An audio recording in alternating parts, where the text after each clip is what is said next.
মানে কষ্টে ভোগে। বুঝি, আমিও বুঝি, কারণ আমরাও ভুগেছি এক সময়। হ্যাঁ, 8-10টা বিয়ের প্রস্তাব দিয়েছি, মানুষ গ্রহণ করে নাই।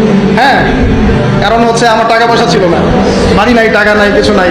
তোমার সাথে বিয়ে শাদী দিয়ে কী হবে, আমরা ভবিষ্যৎ খারাপ করবো নাকি? এখন লাইন ধরে করে কি করে এখন। ওই জন্য একদিন বলেছি আপনাদেরকে, মানুষের অবস্থানকেই আছে, এটা সত্য কথা। আপনার অবস্থান যদি এখন ভালো হয় না, দেখবেন আপনার পিছনে মেয়ের বাপের অভাব নাই। আর আপনার তো এখন চাকরি বাকরি নাই, জমি জমা নাই, হ্যাঁ, আপনার টাকা পয়সা কম, আপনি দৌড়ান মানুষের পিছনে, আপনাকে পাত্তা দিবে না।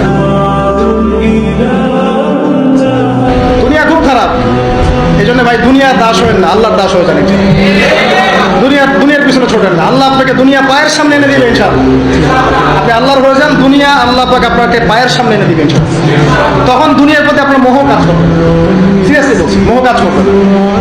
আল্লাহ আমাদেরকে সবাইকে পরকালের স্বার্থে কাজ করার তৌফিক দান।